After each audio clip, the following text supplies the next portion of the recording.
Welcome back to the Best Wines Online Tasting Room. I had a real problem with this one. There was much difficulty in setting this up today because usually when we do an interview with a great winemaker, a great proprietor, usually we focus on one, maybe two wines, okay, when we do this. Now, the problem with Jose Moro's wines is they're all good. So we sit here and we go, okay, what are we going to talk about? Are we going to talk about the regular? Are we going to talk about Malleolus? Are we going to talk about the single vineyard series? Are we going to talk about the entry-level Resalso wine? And it's like, we got to do them all. So we're going to try and cover as much as possible in a very short period of time with the Ribera del Duero, with the great Jose Moro. Jose, thank you for coming today. Thank you to you. Bodegas Emilio Moro. You know, Emilio Moro was special for me. It's one of the first Ribera del Duero wineries I visited when I came to Spain. Yes. Back in the 90s. I remember. And the first visit, the winery was smaller. Yeah. Yeah. And then the next visit, the winery was bigger. Yes. Congratulations on your success. We were hard. Yes, around the tradition, around the history of the family, and effectively we are growing. Yes, according our vineyards are growing. That is the question. Well, and the vineyards allow you to make this amazing range of wines. Yes. I mean, we have, for example, in the glass right now, I have this is Resalso, right? Why the name Resalso? Resalso receives the name a vineyard which was planted when my father was born. For this reason, we use this name. And also, it's very important to see the label. The label, there is a picture that represents the image of the third generation of the winery in the 60s. Is very important. To show the history, to show the tradition in each label, for us, is very important. Yeah. And I don't know if we'll throw some close-ups in as we go along over the piece, but they have these really cool photos of members of the family as they go through the generations to let you know that the Moro family has been very involved in the Ribera del Duero for a very long time. Yes, of course. We are the third generation. My grandfather here in the picture was born in 1891, and my father was born in 1932. Both grew up trading grapes, racking wines in their native village in Pesquera del Duero, okay? And my grandfather taught my father everything he knew, and my father taught us how to love the wine, because it's very important to love the wine. That was the real university education I received from my father. I was lucky enough to start to love winemaking when I was a child, and this is very important, to love, to have involved in each question in the process, and to love the wine. Well, you told me, I think, your winemaking career started at 5 years old. Yes, of course. I remember the best practice was when I go to harvest, sitting in a huge harvesting basket, freezing cold. And I remember when my father, I would go inside a large wooden fermentation cask to brush the cask with a candle and a brush. That was the best practice to love the wine, to start to be the best winemaker. Right. And there's a lot of reason to love what you do. I think, we were talking last night about it, for those of you that may not know, the main grape variety in the Ribera del Duero is a grape variety that, most people would consider to be called Tempranillo. It's a particular clone of Tempranillo. But the Moro family takes that one step further, correct? You have your own particular clone of Tempranillo. Yes, I am the only Emilio Moro clone, particular Tempranillo, because we have very old vines, and we make a clonal selection, and we experiment with the different grapes, different clone, and we extract the most pure clone of Tempranillo.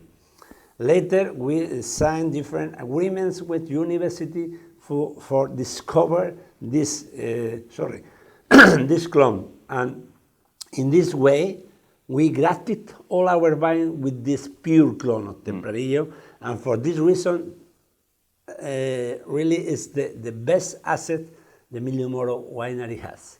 Yes, small grapes, loose bunches give deep color in the wines, robust wines, powerful wines with a good personality.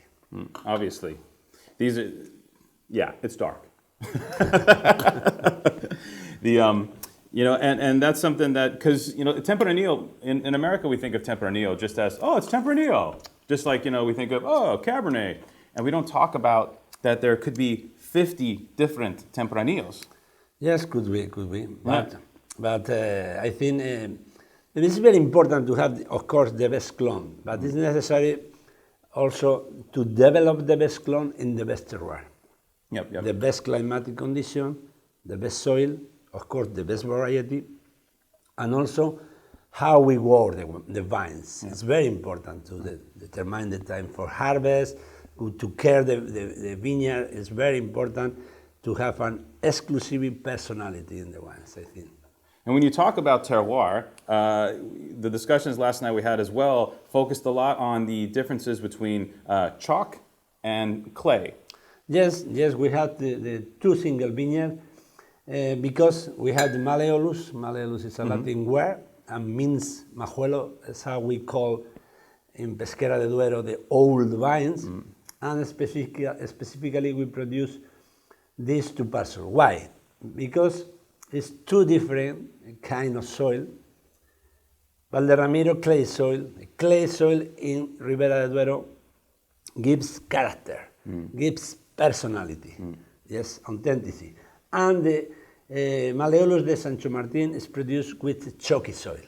60 years old, the age of the vineyard. Chalky soil in Ribera del Duero gives finesse, elegance, tenure, okay? This is very curious how, depending the soil, we can get totally different wines. Yeah. It's amazing. Two wines treated the exact same way, from 100%, the same grape variety, the same clone. A truer look at terroir you will not get, just because of the process of how you made them and the grape varieties that you used. Oh, it's very curious, no? It's effectively to produce 5 different wines with the same grape variety. It's nice. It's nice. But yes, depending on the age of the vineyard, of course, different process. But it's very important. It's not the same when we have young vineyards between 5 and 12 years old. The roots are indifferent deep than this 90 years old. The roots here is 6 meters under the soil. And these characteristics are totally different than that. Right. Each other are brother, but with different characteristics. Check it out. And not only these guys, like one of the great classic bodegas in the Ribera del Duero, and make fabulous wines across the board. But look on the back, we're rocking the QR codes with the video tasting. How cool is that? Yeah. So you can literally shoot the back of the bottle. So you get classic Ribera del Duero wines from one of the top estates, been around, forever, making great wine.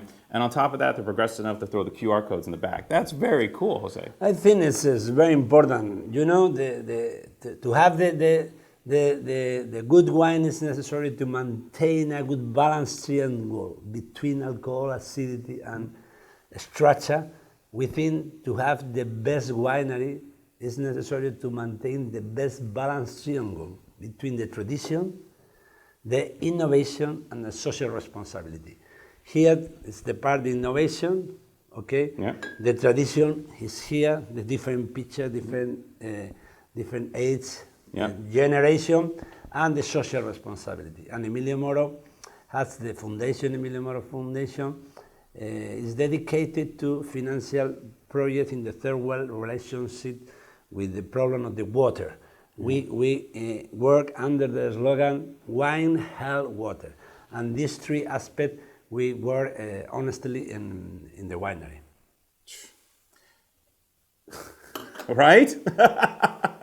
These guys have it figured out. Jose, thank you so much for coming and sharing your wines with us. I mean, you guys are kicking it. Unbelievable job. Thank you, I am very happy to be here with you because you were in my house. Now I am in your house, and I'm very happy testing with you because it's very exciting talk about the wine with you. I'm going to come back to your house and drink all of your wine and eat all of your chuletillas. Chuletillas, baby lambs, nice. All gone, done, out of here. Cheers. Cheers.